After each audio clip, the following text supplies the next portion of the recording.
السلام علیکم۔ یہ ہے اردو ایکشن ٹیلز کا ASMR سیکشن۔ میری اس ویڈیو کو لائک اور شیئر کریں اور میرے چینل کو سبسکرائب کریں۔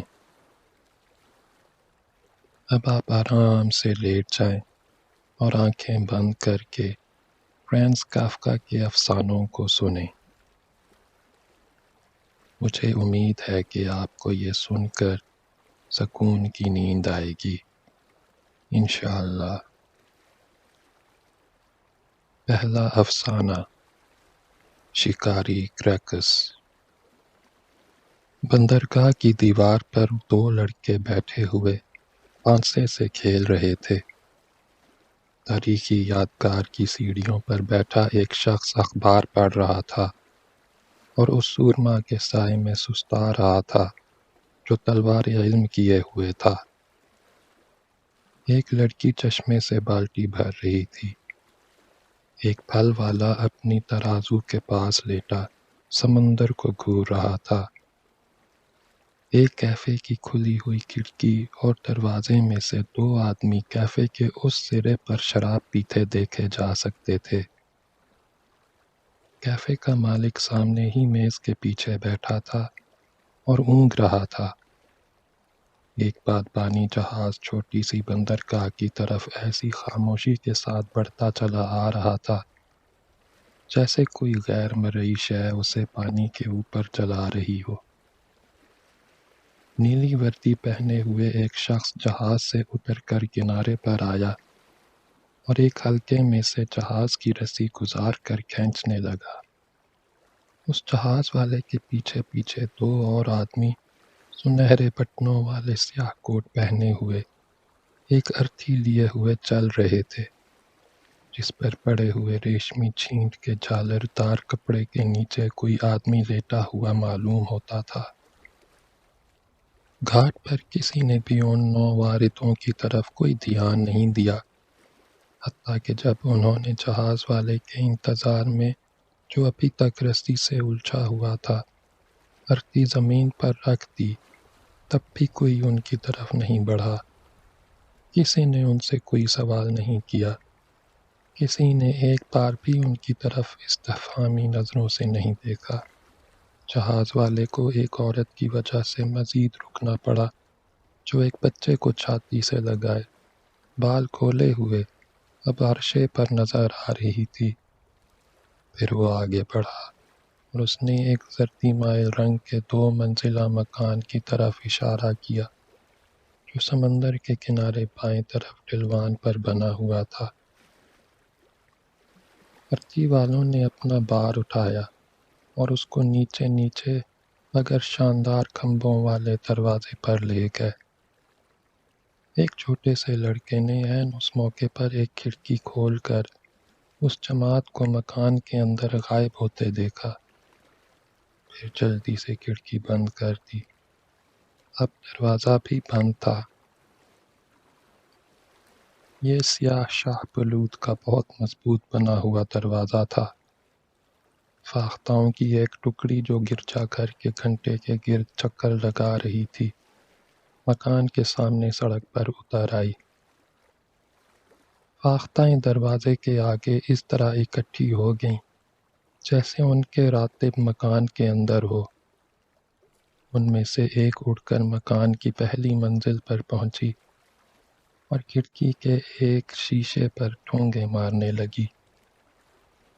یہ شوخ رنگ کے اچھی طرح پالے پوسے ہوئے خوبصورت پرندے تھے۔ جہاز والی عورت نے ہاتھ پھرا کر ان کو دانہ ڈالا۔ انہوں نے دانہ چگ لیا اور اڑ کر عورت کے پاس چلی گئیں۔ اب ایک آدمی اونچا ہیٹ لگائے ہوئے جس میں کریپ کا فیتا ٹکا ہوا تھا بندرگاہ کو آنے والی تنگ اور بہت ڈھلوان گلیوں میں سے ایک گلی اتر کر نیچے آیا۔ اس نے بڑی چوکسی کے ساتھ چاروں طرف نظر دوڑائی۔ ایسا لگتا تھا کہ اس کو ہر چیز ناگوار گزری ہے۔ ایک گوشے میں کچھ آخور دیکھ کر اس کا منہ بگڑ گیا۔ یادگار کی سیڑھیوں پر پھلوں کے چھلکے پڑے تھے۔ اس نے روا روی میں اپنی چھڑی سے ان کو سرکا دیا۔ اس نے مکان کا دروازہ دھیرے سے کھٹکھٹایا اور ساتھ ہی ساتھ سیاہ دستانہ چڑھے ہاتھ سے اپنا ہیٹ اتار دیا۔ دروازہ فوراً ہی کھل گیا اور ڈیوڑی میں کوئی 50 چھوٹے چھوٹے لڑکے 2 قطاریں بنائے ہوئے نمودار ہوئے اور اس کو جھک کر آداب بجا لائے۔ جہاز والا زینے سے اتر کر آیا۔ اس نے اس سیاہ پوش شخص کو سلام کیا، اسے پہلی منزل پر لے گیا۔ بچوں کی بھیڑ ان سے تھوڑا سا فاصلہ رکھے پیچھے پیچھے لگی ہوئی تھی۔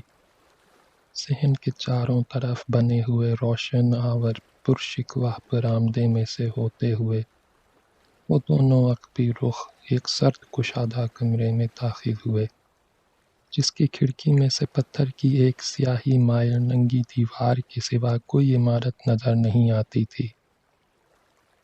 ارتھی والوں سے ارتھی کے سرہانے بہت سی لمبی لمبی شمعیں لگوا کر روشن کرائی جا رہی تھیں، لیکن ان شمعوں نے روشنی نہیں پھیلائی، بلکہ ان پرچھائیوں کو جو ابھی تک غیر متحرک تھیں اس طرح ڈرا دیا کہ وہ دیواروں پر بھاگ کر لرزنے لگیں۔ ارتھی کو جو کپڑے ڈھانکے ہوئے تھے وہ ہٹا دیا گیا تھا۔ ارتھی پر ایک آدمی لیٹا تھا جس کے بال بے طرح الجھے ہوئے تھے اور وہ کچھ شکاری سا معلوم ہوتا تھا۔ وہ بے حس و حرکت پڑا ہوا تھا اور بظاہر اس کی سانس بھی نہیں چل رہی تھی۔ اس کی آنکھیں بند تھیں، تاہم یہ اندازہ فقط اس کی ارتھی اور پوشش وغیرہ ہی سے ہوتا تھا کہ غالباً یہ آدمی مر چکا ہے۔ سیاہ پوش شخص بڑھ کر ارتھی کے پاس آ گیا۔ اس نے اس پر پڑے ہوئے آدمی کی پیشانی پر ہاتھ رکھا، پھر دوزانوں بیٹھ کر دعا کرنے لگا۔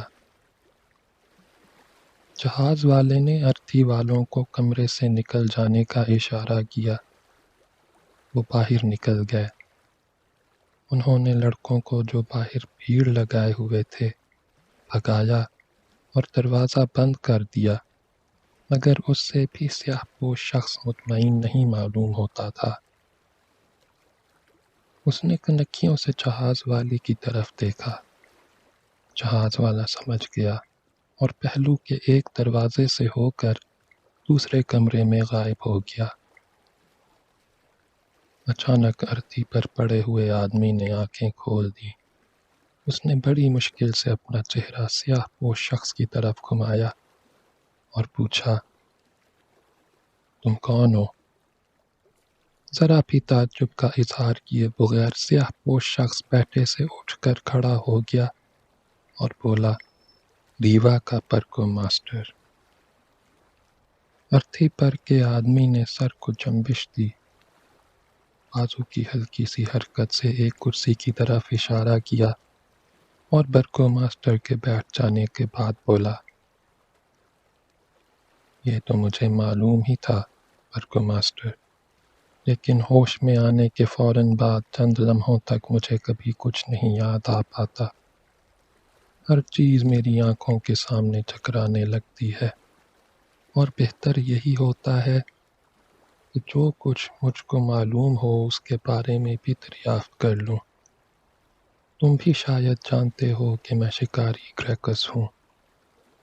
یقیناً، برکو ماسٹر نے کہا، تمہارے آنے کی اطلاع مجھے رات کو دے دی گئی تھی۔ ہم دیر کے سوئے ہوئے تھے کہ آدھی رات کے قریب میری بیوی چلائی، سالواتور، یہ میرا نام ہے، وہ دیکھو کھڑکی پر فاختہ۔ سچ مچ وہ فاختہ ہی تھی، لیکن اتنی بڑی جیسے مرغ۔ وہ اڑ کر میرے پاس آ گئی اور میرے کان میں بولی، مرا ہوا شکاری گریکس کا لا رہا ہے، شہر کے نام پر اس کا استقبال کرو۔ شکاری نے سر ہلا دیا اور زبان کی نوک اپنے ہونٹوں پر پھیری۔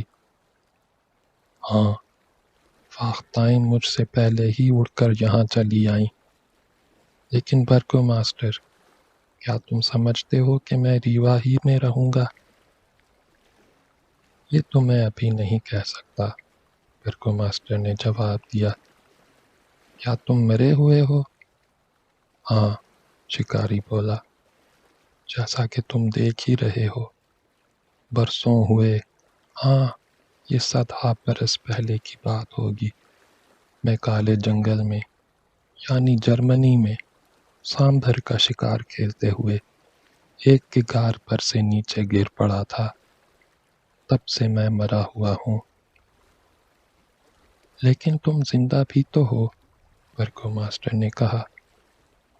ایک لحاظ سے، شکاری بولا، ایک لحاظ سے میں زندہ بھی ہوں۔ میرا موت کا جہاز راستہ بھٹک گیا۔ معلوم نہیں یہ چرخے کی غلط گردش تھی، یا ناخدا کی یہ ایک لمحے کی غفلت، یا خود میری اپنے پیارے دیس کی طرف گھوم پڑنے کی خواہش۔ میں کہہ نہیں سکتا کیا بات تھی۔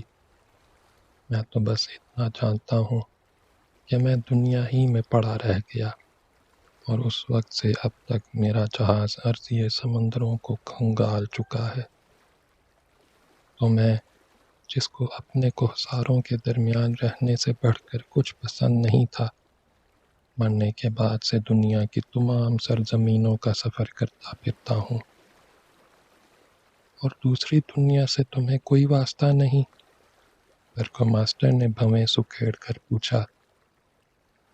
میں ہمیشہ کے لیے اس دنیا کو جانے والی زبردست سیڑھیوں پر ہوں، شکاری نے جواب دیا۔ ان بے تحاشا چوڑی اور کھلی ہوئی سیڑھیوں پر میں گرتا پڑتا چلتا رہتا ہوں، کبھی اوپر کی جانب، کبھی نیچے کی طرف، کبھی داہنے رخ، کبھی بائیں سمت، مسلسل گردش میں ہوں۔ شکاری تتلی بن کر رہ گیا ہے۔ مت ہنسو۔ میں ہنس نہیں رہا ہوں، برگو ماسٹر نے صفائی پیش کی۔ تمہاری بڑی مہربانی ہے، شکاری نے کہا۔ میں مسلسل گردش میں ہوں، لیکن جیسے ہی میں زینوں کا پورا سلسلہ چڑھ جاتا ہوں اور دروازہ مجھے اپنے سامنے چمچاتا ہوا نظر آنے لگتا ہے، ویسے ہی میں اپنے پرانے جہاز پر جا گھستا ہوں، جو اسی طرح بے بسی کے ساتھ کسی نہ کسی فانی سمندر میں پھنسا ہوتا ہے۔ میں اپنی کوٹھڑی میں پڑا ہوتا ہوں اور میری مدتوں پرانی موت کی بنیادی غلطی مجھ پر ہنستی ہے۔ ناخدا کی بیوی جولیا دروازہ کھٹکھٹاتی ہے، اور جس ملک کے سواحل سے ہم اس وقت گزر رہے ہوتے ہیں، اس کا صبح کا مشروب مجھے عرضی میں لا دیتی ہے۔ میں لکڑی کے تختے پر پڑا رہتا ہوں۔ میں میلا کچیلا کفن لپیٹے رہتا ہوں۔ کوئی میری طرف دیکھنا بھی گوارا نہ کرے گا۔ میرے سر اور داڑھی کے کھچڑی بال ایسے الجھ کر رہ گئے ہیں کہ سلجھائے نہیں جا سکتے۔ میرے بدن کو لمبی جھالر والی چھینٹ کی بڑی سی زنانی چادر ڈھانپے رہتی ہے۔ ایک مقدس شمع میرے سرہانے لگی ہوئی ہے اور مجھ پر روشنی ڈالتی رہتی ہے۔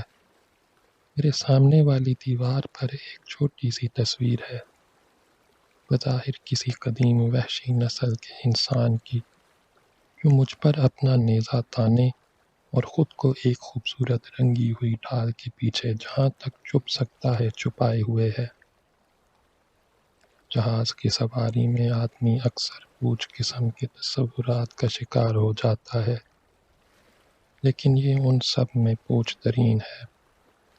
باقی میرا چوبی قفس بالکل خالی ہے۔ پہلو کی دیوار کے ایک موقع سے جنوب کی رات کی گرم ہوا آیا کرتی ہے، اور میں جہاز پر پانی کے تھپیڑے پڑنے کی آواز سنتا رہتا ہوں۔ میں یہاں اس وقت سے پڑا ہوا ہوں جب کالے جنگل میں رہنے والے شکاری کریکس کی حیثیت سے میں ایک سانبھر کے پیچھے لگا اور ایک کگار پر سے گرا تھا۔ سب کچھ بہت قاعدے سے ہوا۔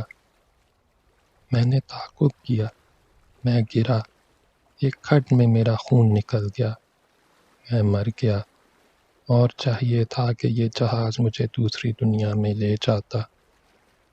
مجھے اب تک یاد ہے کہ پہلی مرتبہ میں کیسی خوشی سے اس تختے پر دراز ہو گیا تھا۔ کوہساروں نے بھی کبھی مجھ سے ایسے گیت نہیں سنے تھے جیسے اس وقت ان تاریک دیواروں نے سنے۔ میں جینے میں بھی خوش رہا تھا اور میں مرنے میں بھی خوش تھا۔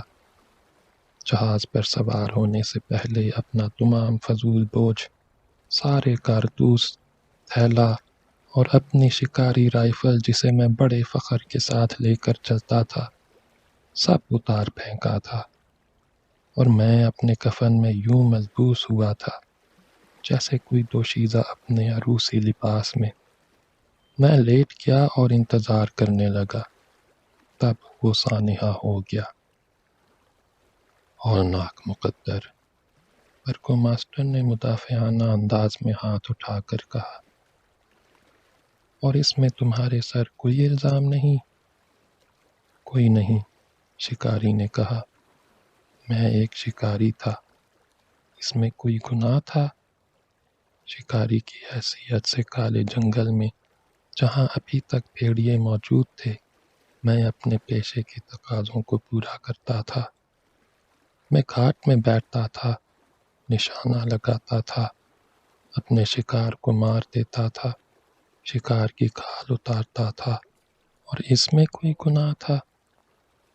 میری محنت کی داد ملتی تھی۔ کالے جنگل کا عظیم شکاری میرا نام پڑ گیا، اس میں کوئی گناہ تھا؟ یہ فیصلہ کرنا میرا کام نہیں ہے، برگو ماسٹر بولا، تاہم میرے نزدیک بھی ایسی باتوں میں کوئی گناہ نہیں۔ لیکن پھر آخر خطا کس کی ہے؟ جہاز والے کی، شکاری نے کہا۔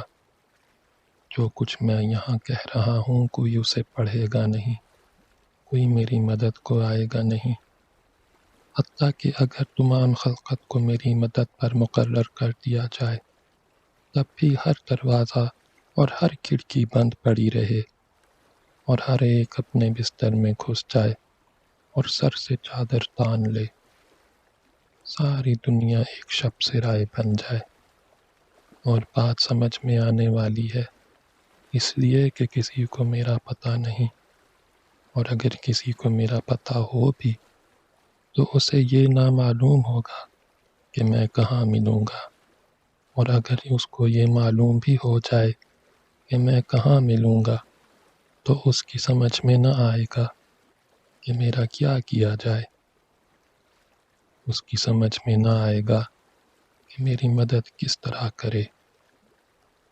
میری مدد کرنے کا خیال ایک ایسی بیماری ہے جس کے علاج کے لیے بستر میں گھس رہنا پڑتا ہے۔ مجھے یہ معلوم ہے اور اس لیے میں مدد حاصل کرنے کے لیے پکارتا نہیں، حالانکہ کبھی کبھی جب مجھے اپنے اوپر قابو نہیں رہتا، جیسے مثال کے طور پر اسی وقت میں اس بارے میں سنجیدگی سے سوچنے لگتا ہوں، لیکن ایسے خیالات کو دور بھگانے کے لیے مجھے بس اپنے چاروں طرف دیکھ لینا اور یہ تحقیق کر لینا ہوتا ہے کہ میں کہاں ہوں، سینکڑوں برس سے کہاں ہوں۔ عجیب و غریب، برگو ماسٹر نے کہا، عجیب و غریب، اور اب تم یہاں ریوا میں ہمارے ساتھ رہنے کو سوچ رہے ہو؟ میں نہیں سوچتا، شکاری مسکرا کر بولا، اور اپنی برائیت کے لیے اس نے برگو ماسٹر کے گھٹنے پر ہاتھ رکھ دیا۔ میں یہاں ہوں، اس سے زیادہ میں جانتا نہیں، اس سے آگے میں پڑھ نہیں سکتا۔ میرے جہاز میں سکان نہیں، اور اس کو وہ ہوا ہنکائے پھرتی ہے جو موت کے پاتالوں میں چلتی ہے۔ ختم شد۔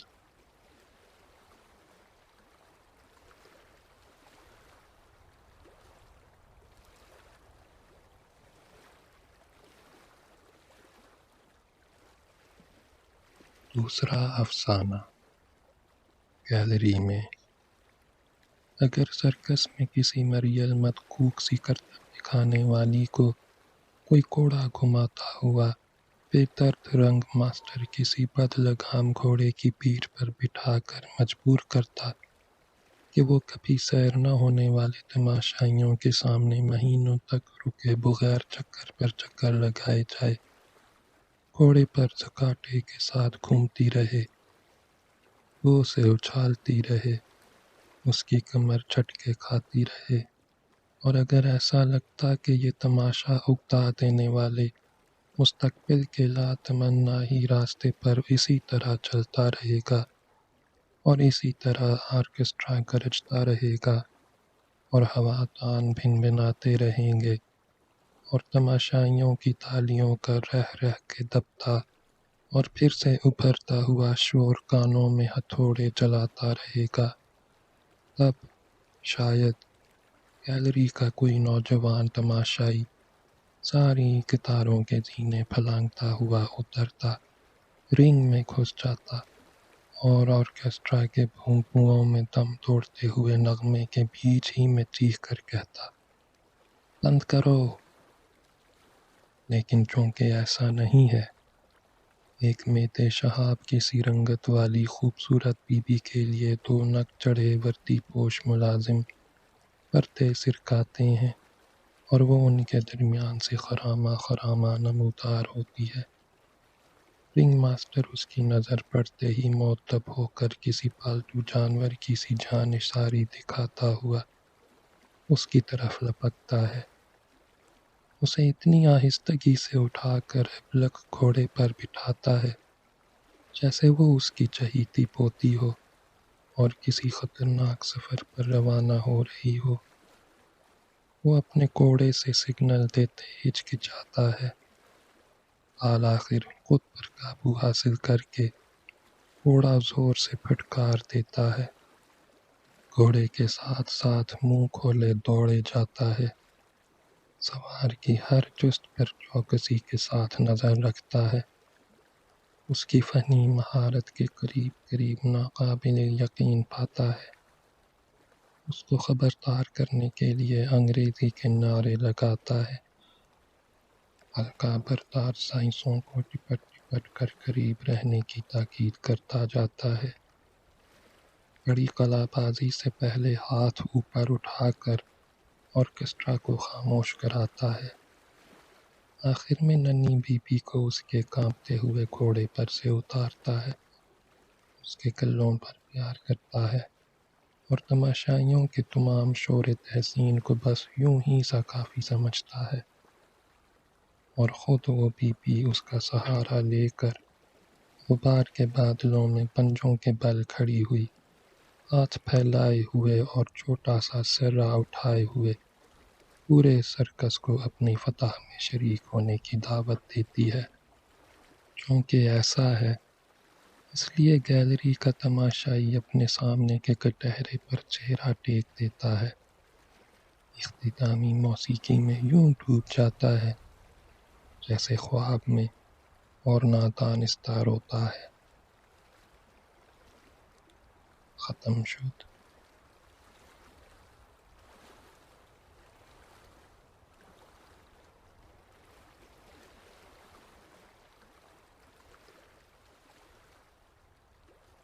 تیسرا افسانہ، ایک قدیم مخطوط۔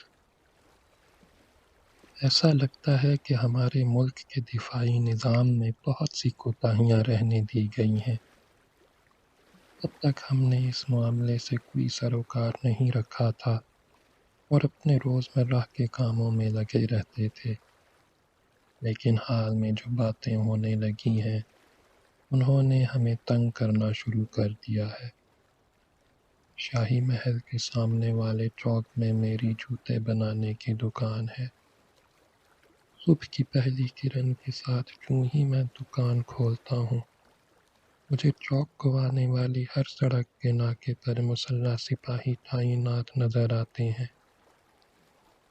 لیکن یہ ہمارے سپاہی نہیں ہیں، بظاہر یہ شمال کے صحرا نشیں ہیں، کسی ایسے طریقے سے جو میری سمجھ سے باہر ہے۔ یہ صحرا نشین دارالسلطنت کے اندر گھس آئے ہیں، حالانکہ دارالسلطنت سرحد سے بہت فاصلے پر ہے۔ کچھ بھی ہو، یہ سپاہی یہاں موجود ہیں، ایسا معلوم ہوتا ہے کہ ہر صبح ان کی تعداد میں اضافہ ہو جاتا ہے، جیسی کہ ان کی سرشت ہے۔ یہ کھلے آسمان کے نیچے پڑاؤ ڈالتے ہیں، اس لیے کہ انہیں مکانوں سے نفرت ہے۔ یہ سپاہی تلواروں پر باٹ رکھنے، تیروں کی نوکیں بنانے اور گھڑ سواری کی مشقیں کرنے میں لگے رہتے ہیں۔ یہ پرامن چوک جس کی صفائی ستھرائی کا ہمیشہ خاص خیال رکھا جاتا تھا، اس کو ان سحرانیوں نے صحیح معنوں میں اصطبل بنا کر رکھ دیا ہے۔ کچھ وقفے کے بعد ہم لوگ کوشش کرتے ہیں کہ اپنی دکانوں سے چپٹ کر باہر نکلیں اور کم از کم بدترین ہی غلاظتوں کو ہٹا دیں، لیکن ایسا بھی کم ہو پاتا ہے، اس لیے کہ ہماری محنت کا کچھ حاصل نہیں ہوتا، اور اس کے علاوہ اس کوشش میں اس کا بھی اندیشہ رہتا ہے کہ کہیں ہم گھوڑوں کی ٹاپوں تلے نہ آ جائیں یا کوڑوں کی مار سے اپاہج نہ ہو جائیں۔ ان صحرائیوں سے گفتگو کرنا ممکن نہیں ہے، وہ ہماری زبان نہیں جانتے۔ واقعہ یہ ہے کہ ان کی اپنی زبان بھی برائے نام ہی ہے۔ ان کے بولنے کا انداز بہت کچھ کووں سے ملتا ہوا ہے۔ کووں کی تیز کریحا چیخ کی سی کوئی نہ کوئی آواز برابر ہمارے کانوں میں آتی رہتی ہے۔ ہمارا رہن سہن اور ہمارے رسم و رواج ان کی سمجھ میں نہیں آتے، اور ان کو انہیں سمجھنے کی فکر بھی نہیں ہے۔ اس لیے اگر ہم ان سے اشاروں میں بات کرتے ہیں تو وہ اسے بھی سمجھنے پر تیار نہیں ہوتے۔ آپ ان کے سامنے اشارے کرتے رہیے یہاں تک کہ آپ کے جبڑے بیٹھ جائیں اور کلائیوں کی ہڈیاں اتر جائیں، پھر بھی وہ آپ کی بات نہیں سمجھیں گے، کبھی نہیں سمجھیں گے۔ اکثر وہ طرح طرح کے منہ بنانے لگتے ہیں۔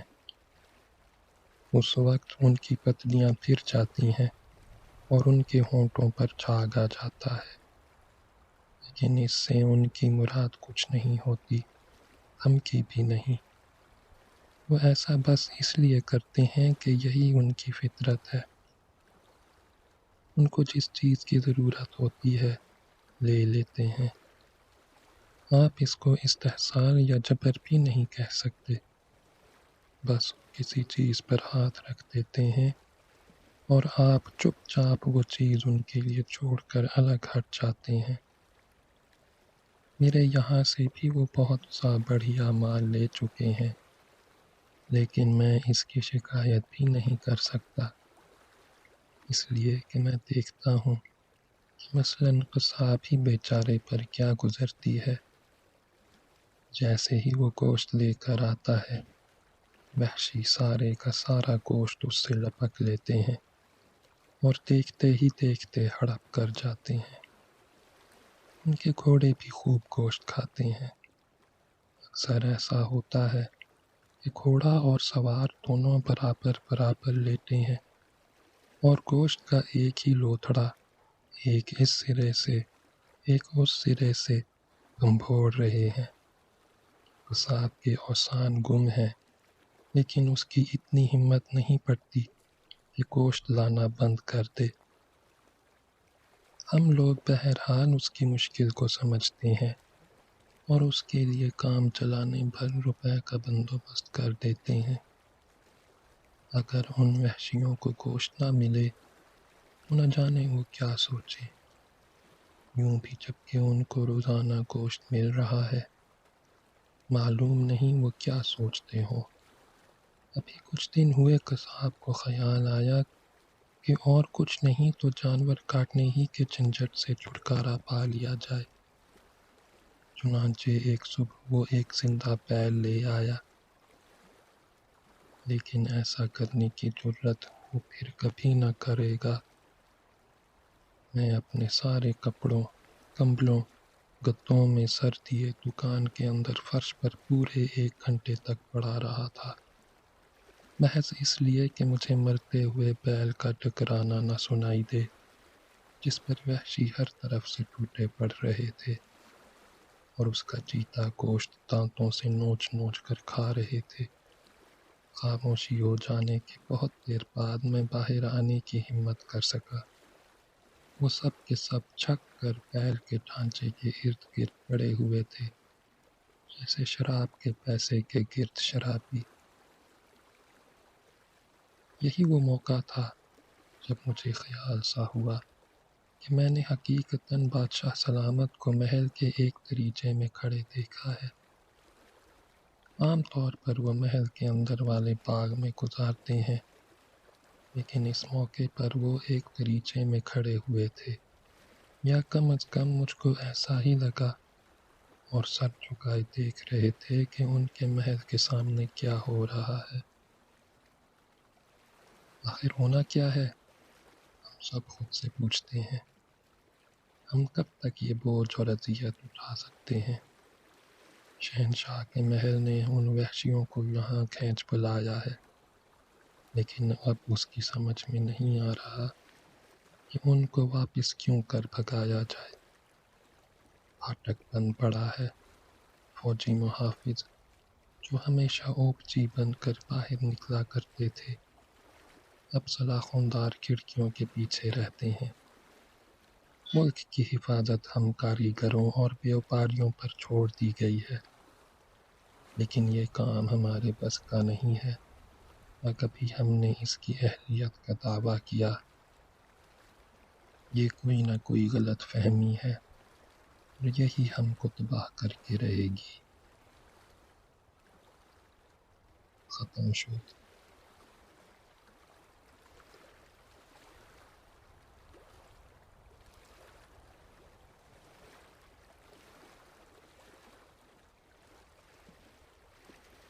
چوتھا افسانہ،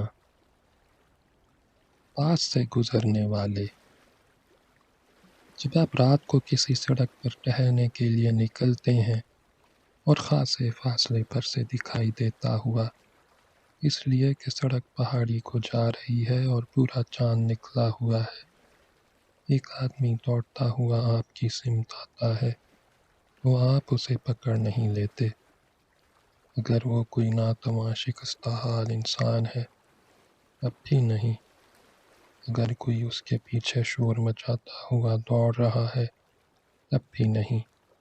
آپ اس کو نکل جانے دیتے ہیں، اس لیے کہ رات کا وقت ہے، اور اگر آپ کے سامنے سڑک چاندنی میں پہاڑی کو جاتی ہے تو اس میں آپ کیا کریں؟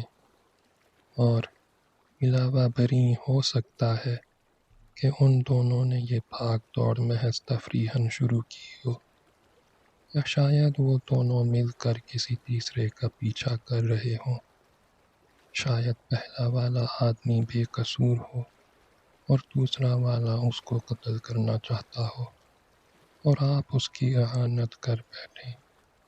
شاید ان دونوں کو ایک دوسرے کی خبر بھی نہ ہو، اور وہ سونے کے لیے اپنے اپنے گھروں کو لپکتے جا رہے ہوں۔ شاید وہ دونوں آوارہ گرد ہوں۔ شاید پہلا والا آدمی مسلح ہو۔ اور بہر صورت، کیا آپ کو تھک جانے کا حق نہیں ہے؟ کیا آپ بے تحاشا شراب نہیں پیتے رہے ہیں؟ آپ شکر کرتے ہیں کہ دوسرا والا آدمی آپ کی نظروں سے کب کا اوجھل ہو چکا ہے۔ ختم شد۔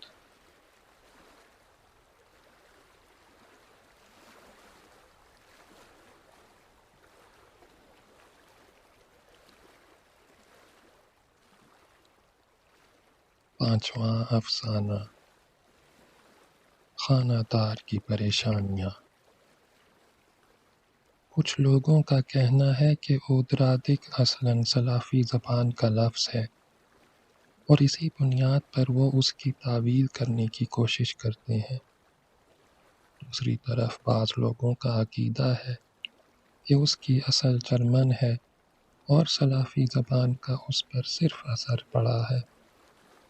ان دونوں تعویلوں کے تذبذب کی وجہ سے یہ نظریہ قائم کر لینا بے جا نہ ہوگا کہ ان میں سے کوئی بھی تعویذ درست نہیں ہے، علی الخصوص جب کہ کوئی بھی تعویذ اس لفظ کے قابل قبول معنی نہیں بتاتی۔ بے شک اگر قدراتک نام کی ایک مخلوق کا وجود نہ ہوتا تو کسی کو ان بحثوں میں پڑنے کی ضرورت ہی نہ تھی۔ یہ مخلوق پہلی نظر میں ستارے کی شکل کا ڈھاگا لپیٹنے والی چپٹی پھرکی سی لگتی ہے، اور واقعی اس پر کچھ دھاگا لپٹا ہوا معلوم بھی ہوتا ہے۔ اصل میں یہ مختلف میل کے رنگ برنگے دھاگے کے الگ الگ ٹکڑے سے ہیں، جن میں فقط کانٹے ہی نہیں ہیں بلکہ یہ ایک دوسرے میں الجھے ہوئے بھی ہیں۔ لیکن یہ محض پھرکی نہیں ہے، اس لیے کہ اس ستارے کے وسط میں ایک تیلی گھسی ہوئی ہے، اور اس تیلی میں ایک اور ڈنڈی کھڑی کھڑی جڑی ہوئی ہے۔ ایک طرف اس دوسری ڈنڈی اور ایک طرف ستاروں کے کسی ایک کونے کی مدد سے یہ پوری چیز اس طرح سیدھی ٹکی رہتی ہے جیسے دونوں ٹانگوں پر کھڑی ہو۔ یہ مان لینے کو جی چاہتا ہے کہ کبھی اس مخلوق کی کوئی معقول شکل رہی ہوگی، اور اب یہ اسی کا ٹوٹا پھوٹا بقایا ہے، تاہم یہ حقیقت نہیں معلوم ہوتی۔ کم سے کم اس میں اس طرح کی کوئی علامت نہیں ہے، اس کی سطح پر کہیں ٹوٹ پھوٹ یا کھردرا پن نہیں جس سے اس بات کا اشارہ مل سکے۔ یہ پوری چیز واہیات سی تو ضرور معلوم ہوتی ہے، لیکن اپنی جگہ پر یہ بالکل صحیح و سالم ہے۔ بہرحال قریب سے اس کا معائنہ کرنا ممکن نہیں، اس لیے کہ ادراتک بے حد پھرتیلا ہے اور اس کو پکڑا نہیں جا سکتا۔ وہ کبھی کوٹھے کے سب سے اوپر والے کمرے سے جھانکتا ہے، کبھی زینے سے، کبھی دالان سے، کبھی ڈیوڑی سے۔ اگر وہ مہینوں تک نظر نہیں آتا، پیاس کہتا ہے کہ ان دنوں وہ دوسرے مکانوں میں رہنے لگتا ہوگا، لیکن وہ پابندی کے ساتھ پلٹ کر ہمارے ہی گھر آ جاتا ہے۔ بسا اوقات جب آپ دروازے سے نکل رہے ہوتے ہیں اور وہ آپ سے کچھ نیچے پر جنگلے سے ٹیک لگائے کھڑا ہوا ملتا ہے، تو آپ کا جی اس سے باتیں کرنے کو چاہنے لگتا ہے۔ ظاہر ہے کہ آپ اس سے مشکل سوال نہیں پوچھتے، وہ اتنا ننھا منا سا ہے کہ آپ اس کو بچہ سمجھنے پر مجبور ہیں۔ کہو بھائی، تمہارا نام کیا ہے؟ آپ اس سے پوچھتے ہیں۔ اودراتک، وہ کہتا ہے۔ اور تم رہتے کہاں ہو؟ کوئی ایک ٹھکانہ نہیں، وہ کہتا ہے اور ہنسنے لگتا ہے، لیکن یہ ہنسی ایسی ہوتی ہے جس کا پھیپھڑوں سے کوئی تعلق نہیں ہوتا۔ اس میں سوکھے پتوں کی کھڑکھڑاہٹ کی سی آواز ہوتی ہے، اور عموماً اسی کے ساتھ یہ گفتگو ختم ہو جاتی ہے۔ لیکن ان جوابوں کا بھی ہمیشہ ملنا ضروری نہیں۔ اکثر وہ عرصے تک چپ سادھے رہتا ہے اور بالکل اپنے جسم کی طرح لکڑی ہو جاتا ہے۔ میں اپنے آپ سے پوچھتا ہوں، یوں ہی بے مقصد، کہ اس کا ہونا کیا ہے؟ کیا اس کے مرنے کا امکان ہے؟ ہر مرنے والی چیز کا زندگی میں کوئی مقصد ہوتا ہے، کوئی نہ کوئی کام ہوتا ہے جو بالآخر ختم ہو جاتا ہے، لیکن ادراتک پر اس کا اطلاق نہیں ہوتا۔ کیا میں یہ سمجھ لوں کہ ایک نہ ایک وقت آئے گا جب وہ میرے بچوں اور میرے بچوں کے بچوں کی ٹانگوں سے تلے زینے پر لڑکتا پھرے گا، اور دھاگوں کے سرے اس کے پیچھے پیچھے گھسٹ رہے ہوں گے؟ وہ کسی کو نقصان پہنچاتا نظر تو نہیں آتا، لیکن یہ خیال کہ غالباً وہ میرے بعد تک زندہ رہے گا مجھے اذیت ناک سا معلوم ہوتا ہے۔ ختم شد۔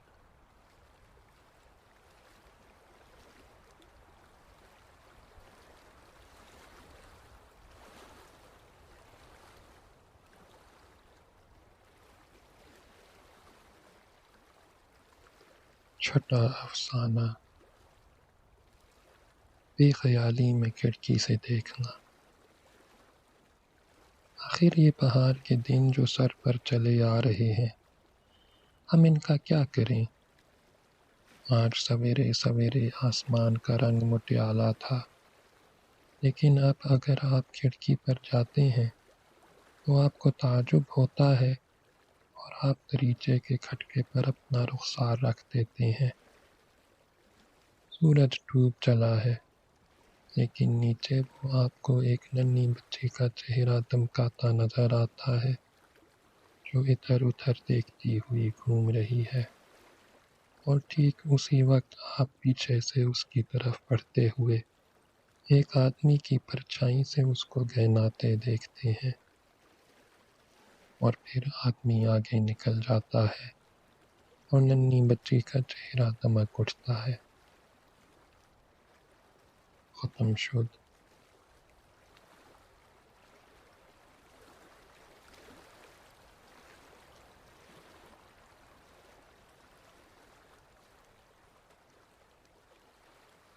7واں افسانہ، حویلی کے پھاٹک پر دستک۔ گرمی کا موسم تھا، تپتا ہوا دن۔ اپنی بہن کے ساتھ گھر لوٹتے ہوئے میں ایک بہت بڑے مکان کے پھاٹک کے سامنے سے گزر رہا تھا۔ اب میں یہ نہیں بتا سکتا کہ میری بہن نے پھاٹک پر شرارتاً دستک دے دی تھی یا بے خیالی میں اس کی طرف اپنا ہاتھ صرف بڑھایا تھا اور دستک سرے سے دی ہی نہیں تھی۔ سڑک یہاں سے بائیں کو مڑ گئی تھی، اور اس سڑک پر کوئی 100 قدم آگے بڑھ کر گاؤں شروع ہوتا تھا۔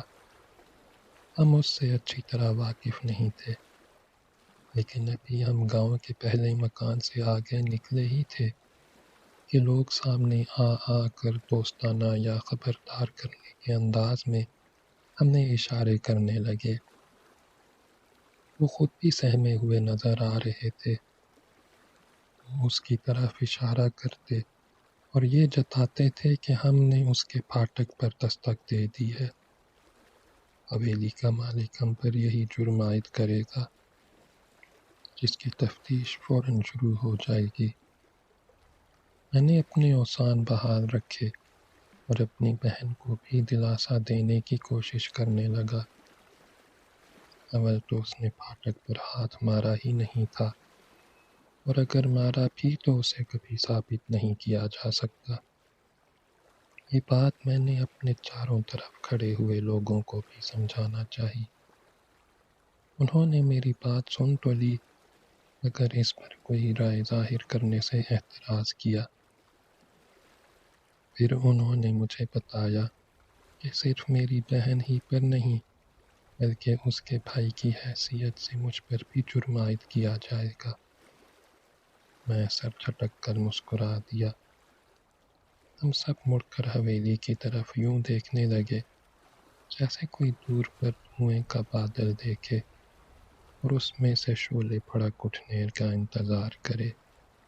اور واقعی ذرا ہی دیر بعد ہم نے دیکھا کہ پاٹوں پاٹ کھلے ہوئے پھاٹک میں گھوڑوں پر سوار داخل ہو رہے ہیں۔ گرد اڑنے لگی اور سب کچھ اس کے پیچھے چھپ گیا، صرف اونچے اونچے نیزوں کے پھل چمکتے رہے۔ اور ابھی یہ سوار حویلی کے صحن میں غائب ہوئے ہی تھے کہ شاید انہوں نے اپنے گھوڑے پھیر لیے، کیونکہ اب وہ سیدھے ہماری طرف آ رہے تھے۔ میں نے اپنی بہن سے کہا کہ یہاں سے چلی جاؤ۔ وہ مجھے چھوڑ کر جانے پر راضی نہ ہوئی۔ میں نے اس سے کہا کہ کم از کم اپنے کپڑے ہی بدل ڈالو تاکہ بہتر لباس میں ان سواروں کا سامنا کر سکوں۔ آخر وہ مان گئی اور ہمارے گھر کو جانے والی سڑک پر چل کھڑی ہوئی۔ اتنی دیر میں سوار ہمارے برابر پہنچ گئے، اور اترنے سے پہلے انہوں نے میری بہن کو پوچھا۔ اس سوال کا سوچا سمجھا ہوا جواب یہ تھا کہ اس وقت تو وہ موجود نہیں ہے، لیکن تھوڑی دیر میں آ جائے گی۔ سواروں نے اس جواب کو بے اعتنائی سے سنا۔ ایسا معلوم ہوتا تھا کہ مجھ کو پا لینا ان کے نزدیک زیادہ اہمیت رکھتا ہے۔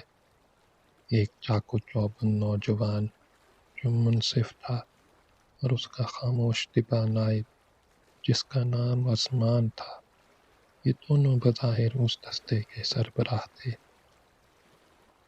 مجھ کو گاؤں کی سرائے میں چلنے کا حکم دیا گیا۔ سر جھٹک جھٹک کر اور زیر جامہ سنبھال کر میں دھیرے دھیرے اپنے بیان دینے لگا، جس کے دوران میں دستے کی تیز نظریں مجھے ٹٹولتی رہیں۔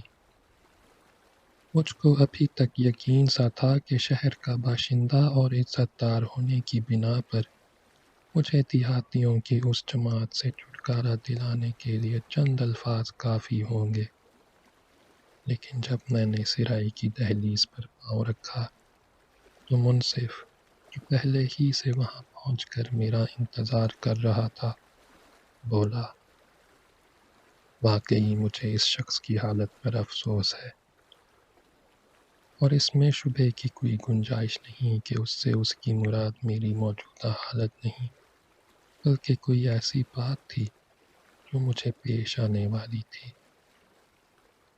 وہ جگہ سرائی کے کمرے سے زیادہ کسی قید خانے کی کوٹھڑی معلوم ہوتی تھی۔ پتھر کی بڑی بڑی سلوں کا فرش، سیاہ اور بالکل ننگی دیواریں جن میں سے ایک میں لوہے کا حلقہ جڑا ہوا، بیچ میں بچھی ہوئی ایک چیز، کچھ بستر کی سی، کچھ جراحی کی میز کی سی۔ کیا اب میں زنداں کی فضا کے سوا کسی اور فضا کی تاب لا سکتا ہوں؟ اصل سوال یہی ہے، یا شاید ہوتا، بشرطے کہ مجھے اب بھی امید ہوتی کہ میں یہاں سے نکل سکوں گا۔ ختم شد۔